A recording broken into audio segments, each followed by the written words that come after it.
estamos com mais um Papo Delas, esse momento que eu trago mulheres muito especiais e hoje aqui o time está recheado. Eu estou agora com Marília Silveira, uma amiga, uma colega de profissão, mas principalmente uma amiga, que eu resgatei, a gente fez graduação junta, não foi, Mari? E na época da graduação a gente não tinha tanto contato, a gente, né, levava cada uma o seu momento ali universitária. E aí depois, né, na formação de casal em família, a gente se reencontrou e hoje a gente é muito próxima, assim, eu tenho você como uma irmã, uma amiga irmã. E é muito legal te ter aqui. Eu pensei em trazer você hoje com a proposta de a gente estar falando sobre a leitura e os mecanismos de empoderamento que essa leitura pode possibilitar para o universo das mulheres. Mas eu queria primeiro que você se apresentasse um pouquinho, falasse um pouquinho da tua atuação e que mulher é você na vida. Então, meu nome é Marília, né? Marília Silveira. Sou psicóloga clínica. Minha formação hoje gira em torno do luto, né? Eu faço capacitações para o atendimento da psicologia e terapia do luto. Tenho formação em terapia familiar, de casal. Também faço estudos na minha abordagem com a gestalterapia. E, enquanto mulher, sou uma mulher que se redescobriu da adolescência para a idade adulta, né? Os seus interesses, né? Assim, o que é que a gente vai percebendo na nossa identidade, né? De fazer atividade física, de gostar de ler, né? Eu botei um pezinho nas letras e depois fui para psicologia, né? Mas as letras não saíram de mim, tanto que foi por esse motivo, né? Que você escolheu me chamar. Sim, é algo que faz parte muito forte hoje da minha personalidade, a leitura, né? E eu acho que sim, me compõe muito, né? Faz muito parte de mim. Pois bem, vamos falar um pouquinho de como é essa leitura hoje na tua vida e como tu acaba estimulando e inspirando outras mulheres. A gente participa do grupo de leitura, né? Que inicialmente foi proposto por mim, mas lá pelas tantas, Marília pegou a condução e ela que leva, porque realmente a tua organização e a forma como a leitura hoje está presente na tua vida é admirável, né? E aí eu estava pensando assim, hoje eu entendo que a leitura, esse hábito da leitura, para nós mulheres, diante de tanta coisa que a gente vivencia, né? Ele pode ser um grande instrumento, não só de partilha entre mulheres, com a formação desses círculos, mas também para o processo de autoconhecimento da própria mulher e empoderamento, né? O que tu acha disso? Cada um tem uma vivência, né? A sua própria história. E aí eu sei o que é ser mulher na minha história, na minha linha de vivência, né? Da minha família. E a partir do que a gente vai lendo, a gente vai descobrindo que tem outros caminhos. Que outras mulheres fizeram outros caminhos, receberam outras influências ou tiveram outras limitações que não fizeram parte, né? Do meu lugar, da minha vivência. Então, olhar para a leitura, né, para essas questões do feminino, também nesse outros caminhos, aumenta essa empatia, faz a gente pensar, né, que outros sofrimentos existem, mas que outras possibilidades também existem, né, que outras alegrias existem quando é que a gente está numa dificuldade, vivendo uma coisa na nossa vida e que a gente não vê uma saída ou não sabe como chegar naquele objetivo, deseja muito, mas aí eu vejo o exemplo de alguém e aí eu me inspiro, né? Busco seguir aquele exemplo e veja, assim, então se essa mulher conseguiu, eu também posso conseguir, né? Se alguém chegou lá, eu também posso chegar, né? Sim. Hoje a gente já conversou aqui sobre autonomia feminina, sobre diversidade de papéis da mulher. Eu fico pensando, nessa trajetória toda de ser mulher na vida e uma mulher contemporânea, né? Hoje, ler para você é um ato revolucionário? O que você acha disso? É um ato revolucionário, é um ato de reafirmar a nossa existência, o nosso lugar de direito, de fala, né, de que isso não foi dado, isso foi conquistado e a qualquer momento pode ser tomado de volta. Então a gente precisa sim estar muito atenta, né, que ainda é um espaço delicado, né, ainda tem muitas coisas a se cuidar, a se pensar sobre a liberdade sobre o próprio corpo, né, hoje até, né, num grupo de pessoas conhecidas, já falando sobre o cabelo, né, o reconhecer o cabelo como natural, da maneira que você quiser usar a maquiagem se eu quero usar, se faz sentido para mim, não como uma obrigatoriedade, né, ser mulher não é ser só assim, só ter o cabelo liso, só ser, né, usar maquiagem, só andar de salto, né, qual é a performance de feminilidade que é imposta, E que outras formas de ser mulher que existem. Uhum. E aí, nesse compartilhar tantas vivências, né, e buscar, pesquisar, experienciar, a gente vai, sim, descobrindo, né, que tem outras maneiras, tem outras formas e vai acomodando, né? Sim. Então, é uma maneira de se conectar com si, né, com aquilo que eu busco para mim, e também pode ser uma maneira de acolher o outro, né, de ajudar o outro a se Isso. conectar com o que está faltando para ele. Sim.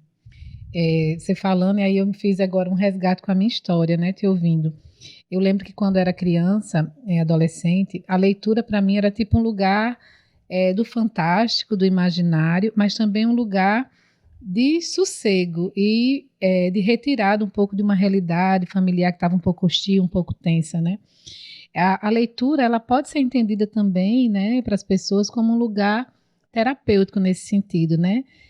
Uma criança, um adolescente que tem nesse hábito da leitura um refúgio, né, de reconhecimento, mas também de apaziguamento, né, de se apaziguar internamente, né, acho que é muito legal.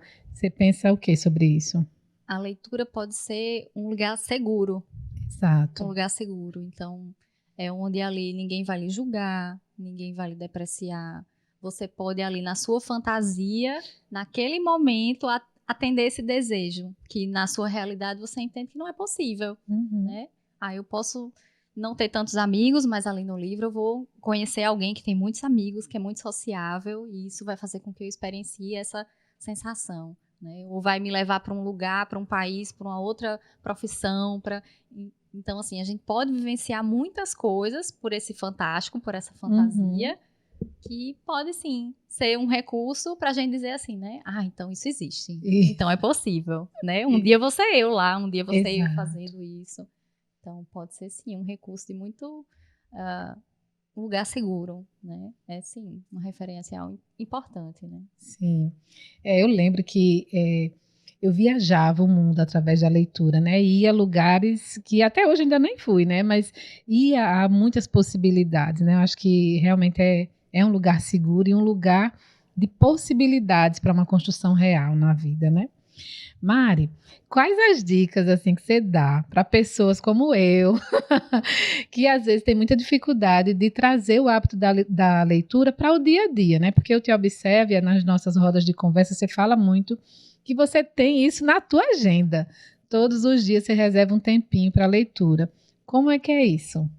Como a leitura, para mim, é um compromisso de autocuidado, é um recurso de fortalecimento, então, da mesma forma que alguém marca a hora com o personal para ir para academia, eu marco a hora da leitura. Perfeito. Né? Porque aquilo me faz bem. Então, se eu entendo que isso me faz bem, eu preciso ter uma continuidade disso que me faz bem.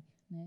E se a gente coloca como sendo, se sobrar tempo, não sobra, né? Na vida que a gente vive hoje, tem muitos compromissos, a gente vai ser sempre muito chamado, exigido para diversas funções, né, no fazer da psicologia, mas você encaixa só hoje, mas nesse horário não, esse horário é atividade física, nesse horário é a minha leitura. É um compromisso, então é um compromisso de autocuidado e é um compromisso para mim, né? Então sim, fica lá fechado na minha agenda, na minha rotina, esse horário de leitura. Não é tão rígido assim, óbvio que podem ter prioridades naquele dia, né, uma excepcionalidade, tem que resolver uma coisa no cartório, um problema no banco, né, mas eu tento, né, e aí quais são esses horários?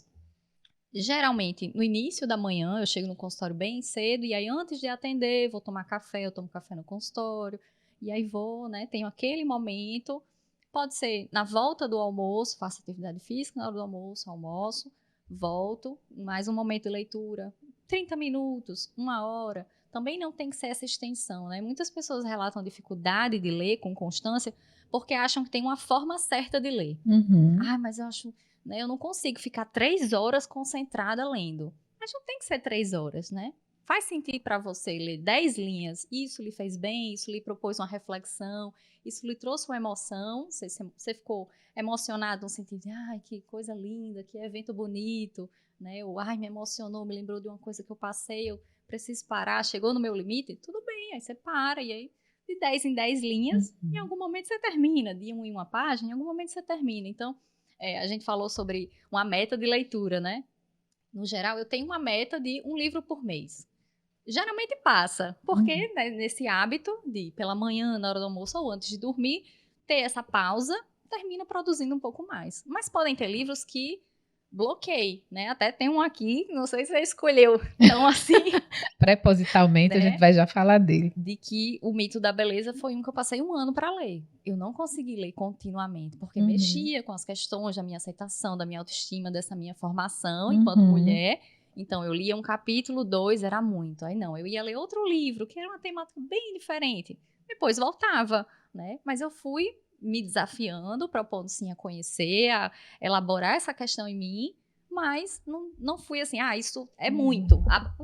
Abandona, né? Deixa pra lá. Não deixa pra lá, né? A gente respeita o ritmo, mas vai continuando, vai tentando, né? No ritmo que é possível. Então, tem um dia, tem um momento que eu me coloco a fazer isso e, eventualmente, a gente reveza a leitura, ou tipo de leitura, né? Sim. Uma crônica, uma poesia, aí o romance, um livro mais didático, né? Mais da área da psicologia. Então, tudo isso vai fazendo com que esse fluir vá acontecendo. Sim. Você falou 2 coisas que me chamam muita atenção, que eu acredito muito nisso. É o quanto você entende aquela atividade no nível de comprometimento, né? E para nós, mulheres, a gente tem uma característica muito peculiar ao feminino, que é essa cobrança, essa exigência, né? Naquilo que a gente se propõe a fazer, naquilo que a gente se compromete, né? Como não ficar rígido nisso, né? Eu estava pensando aqui.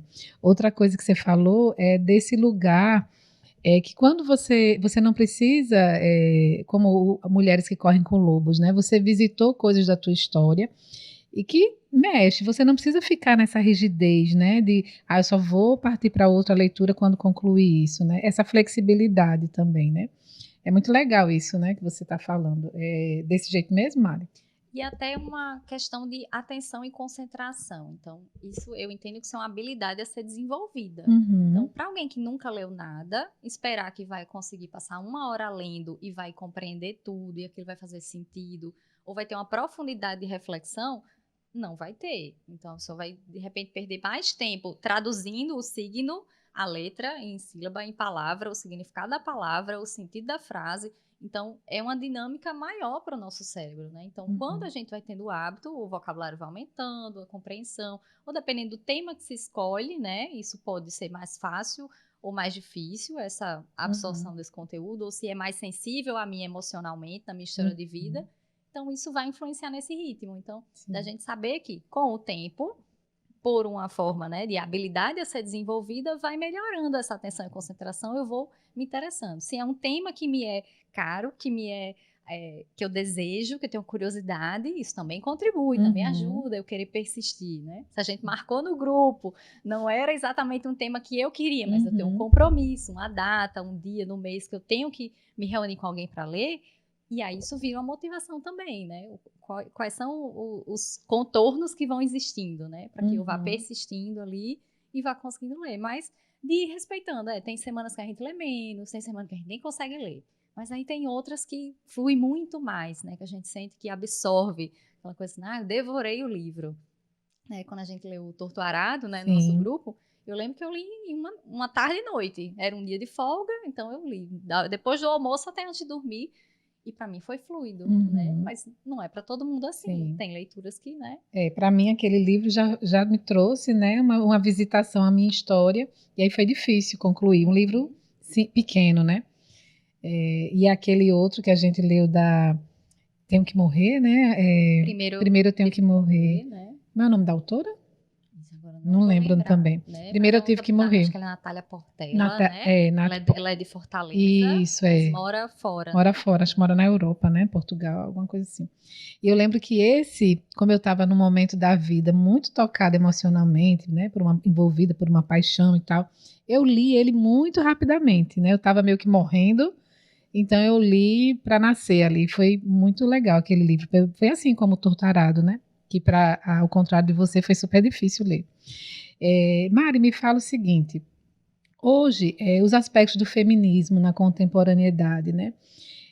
Qual a importância da leitura para uma mulher se reconhecer enquanto feminista, né? Como entendedora dessa questão, né? E não apenas uma bandeira que se levanta, né? De forma reativa. Porque hoje a gente observa muitas discussões, né? As pessoas trazem muito em xeque esse lugar do feminismo para um lugar de reatividade, né, de levantar bandeira, né, de uma tipo assim rebelde sem causa, né? Qual a importância da leitura para esse processo desse empoderamento feminino mesmo na contemporaneidade? Então, podem ter leituras que a gente possa fazer para compreender qual é a origem da formação da família, né? De onde vem o patriarcado, né? Como é que as famílias se organizavam? Então a gente vai entendendo isso, a gente vai se aproximando disso, né? Que leituras que vão trazer referências de quais eram as profissões mais comuns das mulheres, né? Como é que as mulheres são retratadas nessas histórias? Qual era o papel delas, né? Então, podem ter leituras que nos ajudem a identificar, sim, recursos para hoje, para agora, como enfrentar, como lidar com as emoções, como gerenciar o tempo, mas vão ter leituras que podem nem parecer que tem a ver com o feminino, mas que são. Sim. Porque a gente vai ali ter um outro referencial de como a sociedade funcionava naquele momento, né? Por exemplo, eu li em um outro grupo Felicidade Conjugal, que é uma leitura russa. Agora não lembro exatamente o nome do autor. Mas que lá falava dessa formação, de como é que alguém noivava e era, né, o dote, como é que isso era passado, né? Como é que era o ser mulher e cuidar da casa, se tinha uma profissão, se não tinha, que ela ficou órfã e ela não podia gerenciar os próprios bens. E aí você puxa isso para agora. E agora, como é que seria? Se meu pai falecesse, né, ou quando ele falecer, eu vou receber uma herança. E eu sou uma pessoa com direito civil, que eu tenho o direito de receber e de gerenciar isso. Eu tenho uma conta no banco, eu sou uma pessoa civilmente que eu posso tomar decisões. E naquela época não. Então, não tenho mais um homem que pode gerir os meus bens, eu preciso ter alguém que venha, um outro homem que venha para poder gerir. E a gente fica, né? Nossa, como é que seria para mim eu não ter acesso ao meu dinheiro? Isso Ter que faz. pedir, aí faz com que a gente pense e veja que isso não é algo automático, isso não é algo que foi dado, isso foi conquistado. As mulheres desejaram, né, buscar, que em algum momento isso foi colocado como uma necessidade de guerra, porque os homens foram morrendo e aí as mulheres viraram a mão de obra interessante, porque era quem tinha ali disponível, né? Então, assim, não é tão de bonzinho assim, né? Tem uma função. Mas quantos papéis a gente acumula hoje, né? Quantos lugares nos é cobrado ocupar? E vão ter leituras que vão falar sobre maternar ou não, desejar ser mãe ou não. Aí você vai ler uma história de uma pessoa que foi mãe e viveu várias experiências. Outra que foi, se casou e se separou, aí viveu outras experiências. Outra que não foi mãe, desenvolveu outras. Então, cada leitura dessa pode ver o feminino por várias outras vertentes, né? Então, isso é importante para a gente acolher o feminino como feminismo, ele precisa acolher todas as mulheres.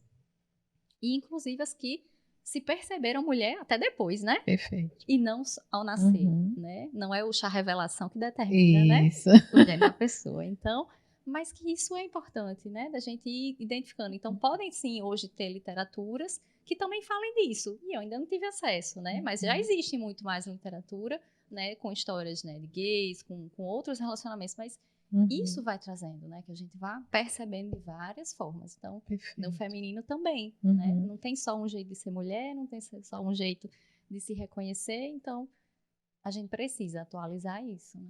Isso que você fala me toca muito naquele conceito de mulheridades, né? Que é uma coisa que as pessoas não entendem, né? As pessoas associam, não fazem esse processo de inclusão disso que você acabou de falar. Quem se reconhece, né? As mulheres que se reconhecem enquanto mulheres, embora biologicamente, né, não sejam, entre milhões de aspas, né? E como a gente precisa, né, enquanto mulher e enquanto profissional também, estar de posse desses saberes, né? E acho que a leitura é a via de regra para isso, né? Mari, você acha que a leitura, ela pode ser o hábito de leitura pode ser uma ferramenta construída, né? Assim, desenvolvida. Eu leio, mas eu leio pouco, eu tenho alguma dificuldade. Eu posso desenvolver essa habilidade, como você falou, né? Sim. Quais os caminhos que você sugeria para essa construção? Então, sim, uma coisa que pode ajudar muito é essa busca do tema que lhe é interessante. Então, não começar lendo o que é famoso, o que todo mundo está lendo, mas o que é que lhe é interessante. Qual é o assunto que lhe interessa? Existem livros sobre todos os assuntos. Então, não adianta eu querer pegar a leitura que está na moda, mas que fala de um assunto que não me interessa, que não tem a ver com o valor que eu quero, que eu tenho, né? Para poder ter essa motivação, né? Segundo, a gente pode sim se associar, que foi o que a gente fez, né? Uhum. Enquanto amigas, e, eu tô com vontade de ler tais livros, mas eu sinto que vai ficando para depois, né? A gente tem esse, eu acho que é uma coisa da psicologia também, o vício da gente ter sempre uma fila de leitura. A gente compra mais rápido do que lê, né? Vai Uhum. sempre ter aquela filinha. E aí, quando eu tenho o grupo, né? Eu sei que vou me reunir com alguém, eu posso também ver isso como um compromisso e conseguir fluir mais nessa leitura. Ou se a leitura ficar difícil, eu entendo que eu vou ter um suporte. Eu tenho alguém para tirar uma dúvida, para comentar, para me acolher, para desabafar aquilo que me tocou, para poder tirar uma dúvida de algo que eu não entendi, né, que não Uhum. faz parte da minha experiência. Então, formar grupos, né, buscar leituras que sejam primeiro da sua vontade, criar isso como um compromisso, como hábito, respeitar esse ritmo, é de 10 em 10 linhas, é de 1 em 1 página, o que for possível, né? Uhum. Mas entender que o benefício vai vir com a constância, vai vir, Sim. né? Qual é o prazer disso, né? Quando é que a gente percebe, quando é que chega esse prazer, essa Uhum. sensação de nossa, eu escuto um podcast e alguém faz uma piada com um assunto e diz assim, tá esperando tal pessoa. Aí fala o nome do personagem. Aí eu sei que referência ela fez. Ela fez referência à história tal. Então, assim, como o nosso ouvido, ele vai ampliando, né? A gente vai reconhecendo as coisas, né? Então, Uhum. conhecimento é libertador nesse sentido também, né? A gente vai se sentindo muito mais potente, né? A gente Empoderado. empoderado, né? Eu Uhum. conheço. Não é que a gente sabe de tudo. Não dá para saber de tudo. Mas a gente tem a familiaridade que eu ouvi falar disso. Eu sei algo a respeito. Isso também gera curiosidade nas relações, né? Da gente estar conversando com alguém, a pessoa falar de um assunto, eu já vi algo a respeito. E o que mais? E a gente passa Uhum. a poder participar, né? E perguntar, interagir. Então, acho que isso Sim, também contribui, né? Com essa socialização, com ampliar esse olhar. que legal. Mari, trazendo um pouquinho para a psicologia, né? A importância desse hábito diretamente para a saúde mental, né? A gente sabe que traz todos esses benefícios, inclusive a própria capacidade intelectual, né? Você fala melhor quando você lê, você cria vocabulário, a sua articulação de fala melhora, né? Mas para a saúde mental, né? Eu tenho muitos pacientes que trazem muito essa dificuldade, né? E mesmo a gente encontrando alguns livros que têm a ver com a linha de interesse deles, né? Eles trazem algumas dificuldades. Me fala um pouquinho o que que você pensa sobre a importância do hábito da leitura para a manutenção ou para o benefício, para a melhoria da saúde mental, né? Na minha temática específica, né, que é a terapia do luto, um recurso que se torna importante é o relato de outros enlutados. Então, existem livros que a gente fala que são de enlutado para enlutado. Então, uma coisa é eu acolher o sofrimento dessa pessoa. Outra coisa é ouvir o relato de alguém que também passou pela situação. Uhum, Então, isso também soma um olhar a mais. Um uhum, reconhecer que eu pertenço a esse grupo, tem mais pessoas que passaram por isso, uhum, né? Infelizmente, a terapia de grupo, né, para acolhimento de enlutado, não é algo assim tão fácil de ter acesso, não é tão comum em todas as cidades, né? A gente realmente fica devendo isso na psicologia aqui na nossa cidade, infelizmente, mas é possível, né? Nessa sugestão de literatura de enlutado para enlutado, a gente fazer essa leitura compartilhada com o cliente, eu sugerir que ele leia, ele comente. Então, clientes que tinham temáticas a respeito da autoestima, né, feminina, por exemplo, eu sugeri que ela lesse os poemas da aquela poeta que veio agora aqui no Brasil, Rupi Rupi Kaur. Kaur, né? Então, assim, de que foi fantástico, que ela foi Uhum, lendo, ela trazia para a sessão e falava sobre, me identifiquei com isso. Então, essa identificação, acho que nesse discurso da leitura, ajuda que eles uhum, busquem esse recurso da saúde mental deles a partir do exemplo do outro, sim, de uma escrita, né? Então, não só, né, para o luto, para a depressão, para uhum, ansiedade. Hoje em dia tem surgido, né, muitos livros sobre ansiedade, sobre uhum, relatos, né, do toque, né, aquele, sim, né, depois a louca sou eu, né, é uhum, muito interessante. Então, é, é divertido e é sensibilizador. As pessoas, né, se divertem com os relatos, com as estratégias e também usam sim. aquilo como recurso. E traz a possibilidade de reconhecimento, né? Como você falou, né? Se eu vou fazer uma leitura de algo que tem a ver com a minha questão, com a minha dor, né? Isso é extremamente terapêutico, né? Então, para a saúde mental, pode ser um lugar coadjuvante do processo terapêutico, mas bem... Pode ser uma ferramenta. Uma ferramenta, né? Você falou de Rupical, né? Ela tem uma escrita que é bem interessante para o ser mulher. Os processos, né? O último que eu estava lendo dela, o Sol Nasce para Todos, que ela vai falando das fases, né? Do murchar, do cair, do levantar, do florescer, né? Eu também indiquei para uma paciente minha e fez muito sentido para ela, né? Tudo bem? Tudo bem. Mari, você tem alguma indicação específica para mulheres que precisam se empoderar, que precisam avançar um pouco nesse olhar? Não só o olhar para o feminismo, de um modo geral, mas esse olhar para si. Você tem alguma dica de livros? Eu estou aqui com 2, que você já passeou, né? Isso. Esses são livros mais densos, né? Assim que a gente entende, que precisaria até de um compartilhar. Mas eu sugeriria que buscassem as biografias. Tem tantas biografias de mulheres tão marcantes, né? Que pode ser, sim, um grande exemplo de vida. Então, a gente já passou pela Fernanda Montenegro, né? A própria Rita Lee. A gente passou pela, né? Assim, veio também o desejo da Viola.